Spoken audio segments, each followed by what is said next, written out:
Hi friends, welcome back to Jaya's recipes. അപ്പോൾ ഇന്ന് നമുക്ക് ഒരു കുമ്പളങ്ങ മോരൊഴിച്ച കൂട്ടാൻ എങ്ങനെയാണ് ഉണ്ടാക്കുന്നത് നോക്കാം.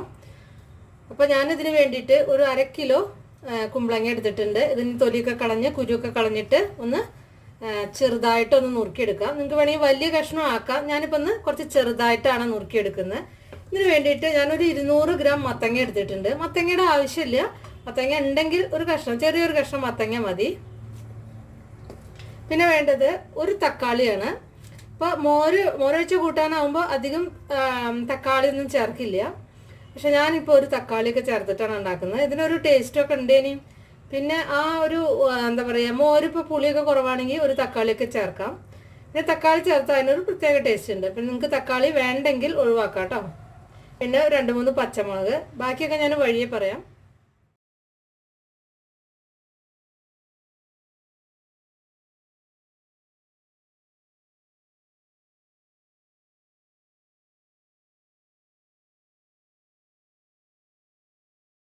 കഷ്ണങ്ങളെല്ലാം മുറിച്ച് വെച്ചിട്ടുണ്ട്. അതിലേക്ക് പിന്നെ എന്താ പറയുക, പച്ചമുളകും ഞാൻ മുറിച്ചിടുന്നുണ്ട്. പച്ചമുളക് നിങ്ങൾക്ക് വേണമെങ്കിൽ പിന്നെ നാളികേരത്തിൻ്റെ കൂടെ അരയ്ക്കാവുന്നതാണ് കേട്ടോ.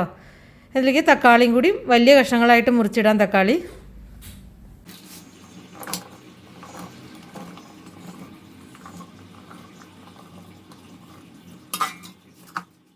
നമുക്ക് ആവശ്യത്തിന് ഉപ്പ് ചേർക്കാം.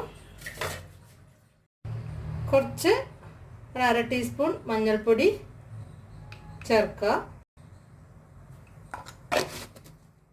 ഇതിലേക്ക് ആവശ്യത്തിനുള്ള മുളക് പൊടി ചേർക്കാം. ഞാനിപ്പോൾ മുളക് പൊടി അല്ല ചേർക്കുന്നത്, ചില്ലി പേസ്റ്റാണ്. അതായത് നമ്മുടെ ഉണക്കമുളക് ഒന്ന് കുതിർത്തിയിട്ട് അരച്ചിട്ട് ഞാൻ ഫ്രിഡ്ജിൽ വെച്ചതാണ്. ഞാനിങ്ങനെ സ്റ്റോക്ക് ചെയ്ത് വയ്ക്കും. എപ്പോഴെങ്കിലും എന്താ പറയുക, റെഡ് ചില്ലി പേസ്റ്റിൻ്റെ ആവശ്യം വരുമ്പോൾ ചെയ്യാൻ. ഒരു പണിയൊന്നുമില്ല കേട്ടോ. ഉണക്കമുളക് കുതിർത്ത് അല്ലെങ്കിൽ പ്രഷർ കുക്കറിൽ ഒരു വിസിൽ വന്നതിന് ശേഷം അരച്ച് കുറച്ച് എണ്ണ ചേർത്തിട്ട് ഞാനൊന്ന് അരച്ചെടുത്തു, കുറച്ച് ഉപ്പൊക്കെ ചേർത്തിട്ട്. അതെന്താ വെച്ചാൽ ഒരു പ്രിസർവേറ്റീവ് ആ ഒരു രീതിയിൽ ചെയ്തതാണ്. അപ്പം അങ്ങനെ ആകുമ്പോൾ പൂത്ത് പോവൊന്നുമില്ല. എന്നിട്ട് ഞാൻ ഫ്രിഡ്ജിൽ വെച്ചതാണിത്. ഇപ്പോൾ ചില്ലി പേസ്റ്റ് ചേർക്കണമെന്നൊന്നുമില്ല കേട്ടോ, മുളക് പൊടി ചേർത്താൽ മതി. ഞാനിപ്പോൾ ആവശ്യത്തിനുള്ള ഈ പേസ്റ്റാണ് ചേർക്കുന്നത്. പണ്ട് കാലത്തൊക്കെ നമ്മളെ കല്ലിൽ അരച്ചിട്ട് ഉണക്കമുളക് അരച്ചിട്ട് ആ പേസ്റ്റ് അല്ലേ ഇങ്ങനെ കഷ്ണങ്ങൾ ഉപയോഗിക്കുമ്പോൾ അതിൻ്റെ കൂടെ ഇട്ട് ചേർത്തറിന്. അപ്പോൾ ഇപ്പൊക്കെ അധികം പൊടിയാണ് യൂസ് ചെയ്യുക. അപ്പം നിങ്ങൾ മുളക് പൊടി ഉണ്ടെങ്കിൽ മുളക് പൊടി ചേർത്താൽ മതി. നമുക്ക് ഒരു 1/4 കപ്പ് വെള്ളം മാത്രം ഒഴിച്ചാൽ മതി. കുമ്പളങ്ങയിൽ ഒരുപാട് വെള്ളമുള്ളതാണ്. അപ്പോൾ വളരെ കുറച്ച് വെള്ളം ഒഴിച്ചിട്ട് മാത്രം വേവിച്ചാൽ മതി. അപ്പോൾ ഞാൻ ഒരു 1/4 കപ്പോളം വെള്ളം മാത്രമേ ഒഴിച്ചിട്ടുള്ളൂ. ഇത് അടച്ച് വെച്ചിട്ട് വിസിൽ വന്നതിൻ്റെ ശേഷം ഒരു 5-6 മിനിറ്റ് ലോ ഫ്ലെയിമിൽ കുക്ക് ചെയ്യുക. ഇനിയിപ്പോൾ നമുക്ക് കഷ്ണം വെന്ത് വരുമ്പോഴേക്കും അതിലേക്കുള്ള അരപ്പൊന്ന് റെഡിയാക്കാം. അപ്പോൾ അതിന് വേണ്ടിയിട്ട് ഞാൻ ഒരു നാളികേരത്തിൻ്റെ, ഒരു ചെറിയ നാളികേരത്തിൻ്റെ പകുതി മാത്രമാണ് എടുത്തിരിക്കുന്നത്. അതായത് ഒരു 1/2 മുറി നാളികേരം എടുത്തിരിക്കുന്നത്. നിങ്ങൾ എടുക്കുന്നത് ഒരു വലിയ മുറിയാണെങ്കിൽ അതിൻ്റെ 1/4 ഭാഗം എടുത്താൽ മതി.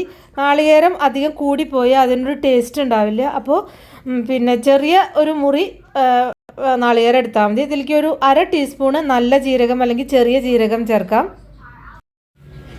ഇനി ഞാനിതിലേക്ക് ഒരു 1/2 ടീസ്പൂൺ മുതൽ ഒരു 1/4 ടീസ്പൂണ് കുരുമുളക് ചേർത്തിട്ടുണ്ട്.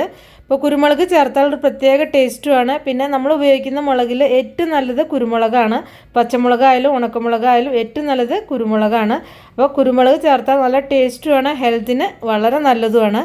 അപ്പോൾ ഒരു 1/4 ടീസ്പൂണ് കുരുമുളകും ചേർത്ത് നന്നായിട്ട് പേസ്റ്റ് ആക്കിയിട്ട് നല്ല മിനുസത്തിൽ നല്ല സ്മൂത്ത് പേസ്റ്റായിട്ട് അരച്ചെടുക്കുക. അപ്പോൾ ഇതാ നന്നായിട്ട് നല്ല സ്മൂത്ത് പേസ്റ്റ് ആയിട്ടുണ്ട്, നന്നായി അരച്ചിട്ടുണ്ട്. അപ്പോൾ നാളികേരം ചെറിയ മുറിയാണെങ്കിൽ ഒരു ചെറിയ മുറി എടുത്തോളൂ. അല്ല വലിയ മുറിയാണെന്ന് വെച്ചാൽ കുറച്ച് കുറവായിട്ട് അതിൻ്റെ ഒരു 1/4 ഭാഗമൊക്കെ എടുത്താൽ മതിയാവും. ഇനി ഇതിലേക്ക് ഞാൻ 1/2 ലിറ്റർ മോരാണ് എടുത്തിരിക്കുന്നത്. മോരിൻ്റെ അളവ് നമുക്ക് പുളിക്കനുസരിച്ച് വ്യത്യാസപ്പെട്ടിരിക്കും. ഇപ്പോൾ ഞാനിവിടെ വാങ്ങിക്കാൻ കിട്ടുന്ന മദർ ഡയറിയുടെ 1/2 ലിറ്റർ മോരാണ്. ഇത് എന്താ പറയുക, വെണ്ണയൊക്കെ മാറ്റി മോര്, നല്ല കട്ടിയുള്ള മോര് തന്നെയാണത്. ഇത് നിങ്ങൾക്ക് പിന്നെ എന്താ പറയുക, കേരളത്തിന് പുറത്ത്, അതായത് നോർത്തിലൊക്കെ വന്നു കഴിഞ്ഞാൽ അങ്ങനെ മദർ ഡയറിയുടെ കിട്ടും. അല്ലെങ്കിൽ നിങ്ങൾ മോര് വാങ്ങിക്കാൻ കിട്ടും, ബട്ടർ മിൽക്ക്, അല്ലെങ്കിൽ ഹിന്ദിയിൽ അതിന് ഛാച്ച് എന്ന് പറയും. അപ്പോൾ അത് ചോദിച്ചാൽ കിട്ടും. അല്ലെങ്കിൽ നിങ്ങൾക്ക് മോര് കിട്ടാൻ യാതൊരു ചാൻസും ഇല്ലെങ്കിൽ തൈര് ഉപയോഗിക്കുക. ഒരു പുളിക്കനുസരിച്ച് നിങ്ങൾ തൈര്, കട്ടത്തൈരാണെങ്കിൽ മിക്സിയിലിട്ടിട്ട് ഒന്ന് അടിക്കുക. നന്നായി അടിച്ചതിന് ശേഷം മാത്രം ഉപയോഗിച്ചാൽ മതി. തൈരാണെങ്കിൽ, മോരാണെങ്കിൽ അടിക്കണ്ട. അപ്പോൾ ഇത് ഫുൾ ഫ്ലെയിമിൽ വിസിൽ വന്നതിന് ശേഷം ഞാനൊരു 5-6 മിനിറ്റ് സിമ്മിൽ വെച്ചു. അപ്പോൾ നന്നായി വെന്തുണ്ടാവും. പ്രഷറൊക്കെ പോയിരിക്കുന്നു. അതുകൊണ്ടില്ലേ നന്നായിട്ട് വെന്തിട്ടുണ്ട്. നമ്മൾ വേവിക്കുമ്പോൾ കുറേ വെള്ളമൊന്നും ഒഴിച്ചിട്ട് വേവിക്കരുത്, ശ്രദ്ധിക്കണം കേട്ടോ. ഇനി ഇതിലേക്ക് കുറച്ച് കറിവേപ്പിലൊക്കെ ഇട്ട് കൊടുക്കാം. പച്ച കറിവേപ്പില ഇട്ട് അതിൻ്റെ ഒരു ഫ്ലേവർ. ഇതിലേക്ക് നമുക്ക് അരപ്പ് ചേർക്കാം.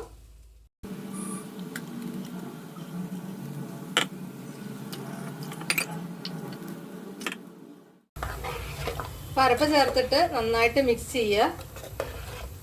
എന്നിട്ട് ഇത് നന്നായിട്ടൊന്ന് ചൂടായിട്ട് ഒന്ന് തിള വരണം. നമ്മൾ അവസാനമാണ് മോര് ചേർക്കാവൂ.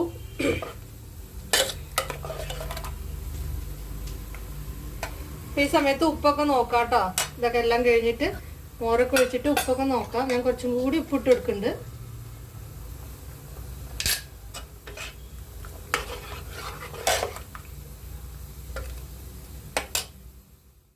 ഇപ്പം ഇതാ നാളികേരം ചേർത്തിട്ട് തിള വന്നിട്ടുണ്ട്. ഇതിലേക്ക് നമുക്ക് ഈ മോര കൂടെ ചേർക്കാം. അപ്പം ഈ പാക്കറ്റ് മോര കാരണം ഇത് മിക്സിയിൽ അടിക്കുക അങ്ങനത്തെ പ്രശ്നങ്ങളൊന്നുമില്ല. ഇനി ഇത് തിളയ്ക്കാൻ പാടില്ല. മോര ഒഴിച്ചിട്ട് ഇങ്ങനെ മീതെ ഇങ്ങനെ ഒരു ആവി പോലെ ഇങ്ങനെ വരും. നന്നായിട്ട് ചൂടായതിൻ്റെ ശേഷം ഇങ്ങനെ മീതെ ഇതേപോലെ ഇങ്ങനെ ആവി വരാൻ തുടങ്ങും. അപ്പോൾ നമ്മളിതവിടെ ഓഫ് ചെയ്യണം. അല്ലാതെ തിളച്ച് കഴിഞ്ഞാൽ ഒന്നാമത്തെ പിരിഞ്ഞു പോവും. പിന്നെ അത് തിളപ്പിക്കേണ്ട ആവശ്യമില്ല. തിളപ്പിക്കാൻ പാടില്ല എന്നാ പറയുക. അപ്പോൾ നന്നായി ചൂടായിട്ട് മീതെ ഇങ്ങനെ ആവി വരണം. ഇളക്കിക്കൊണ്ടേ ഇരിക്കുക. നമ്മൾ ഇളക്കിയിട്ടില്ലെങ്കിൽ അത് പിരിഞ്ഞു പോവും. ഞാനിപ്പോൾ ഇത് 1/2 ലിറ്റർ മോര് പുളിക്കനുസരിച്ച് കേട്ടോ. ഇവിടെയൊക്കെ കിട്ടുന്ന മോരിന് വലിയ പുളിയൊന്നുമില്ല, ആവശ്യത്തിന് പുളി ഉണ്ടാവുള്ളൂ. ഇപ്പം നിങ്ങൾക്ക് കൂടുതൽ പുളി ഉണ്ടെങ്കിൽ ഒരു കഷ്ണം ശർക്കരയൊക്കെ ചേർക്കാം, ഒന്ന് ബാലൻസ് ചെയ്യാൻ വേണ്ടിയിട്ട്. ഇതൊക്കെ നിങ്ങൾക്ക് ഇഷ്ടം പോലെ ചെയ്യാം. ഞാനിതിലേക്ക് ഒരു 1/2 ടീസ്പൂൺ ഉലുവ പൊടിയാണ് ചേർക്കുന്നത്. കണ്ടില്ലേ, ഇത് ഉലുവ വറുത്ത് പൊടിച്ചതാണ് കേട്ടോ. അത് കാണുന്നുണ്ടോ? അപ്പം ഇത് ഞാനിങ്ങനെ സ്റ്റോർ ചെയ്ത് വെക്കും. അപ്പോൾ ആവശ്യത്തിന് നമുക്ക് എടുത്ത് ഉപയോഗിക്കാം. ഇതിപ്പോൾ 1 കൊല്ലം കഴിഞ്ഞാലും 1.5 കൊല്ലം കഴിഞ്ഞാലും ഒന്നും ഇത് കേടുവരില്ല. അപ്പോൾ നമുക്ക് ഒരു പ്രാവശ്യം കുറച്ച് കൂടുതൽ പൊടിച്ച് വെച്ചാൽ കുറേ കാലം യൂസ് ചെയ്യാൻ പറ്റും. ഞാൻ ജസ്റ്റ് ഒന്ന് ഡ്രൈ റോസ്റ്റ് ചെയ്തിട്ട് പൊടിച്ച് വെച്ചതാണ്. അതൊരു 1/2 ടീസ്പൂൺ ഞാൻ ചേർക്കുന്നുണ്ട്.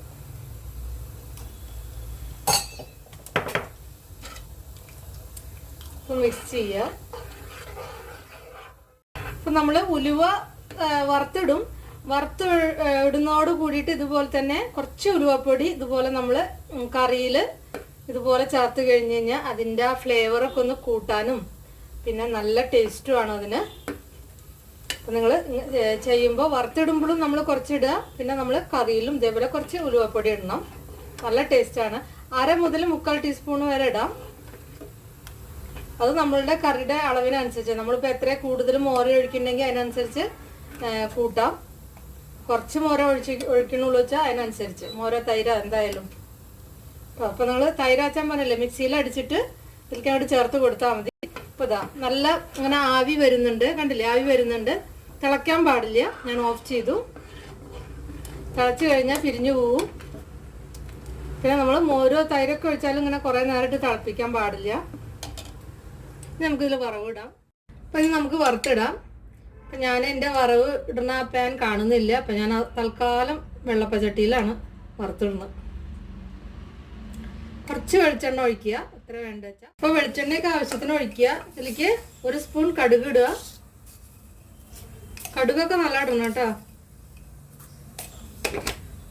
ഒരു 1-1.5 സ്പൂണൊക്കെ ആയിക്കോട്ടെ. ഇതിലേക്ക് ഞാൻ ഒരു ലേശം ഉലുവ ഇടുന്നുണ്ട്. അപ്പം നമ്മൾ ഉലുവ ഇതുപോലെ ഇങ്ങനെ ഇടും.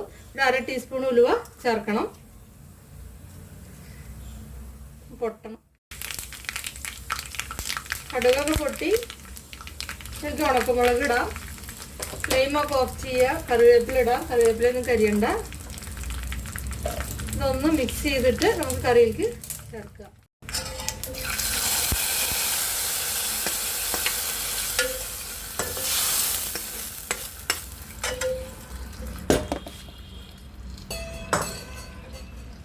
ഇനി ഇത് ലേശം നേരം ഒന്ന് അടച്ചു വെക്കുക. എന്നിട്ട് നമുക്ക് യൂസ് ചെയ്യാം. ഇപ്പം നല്ല ടേസ്റ്റുള്ള, കണ്ടില്ലേ, അത്യാവശ്യം കൊഴുപ്പോട് കൂടിയിട്ടാണ് ഞാൻ ഉണ്ടാക്കിയിരിക്കുന്നത്. നിങ്ങൾക്ക് കുറച്ചുകൂടി ലൂസ് വേണമെങ്കിൽ കുറച്ചും കൂടി നല്ല മോരൊക്കെ ഒഴിച്ച് കഴിഞ്ഞാൽ ശരിയാവും.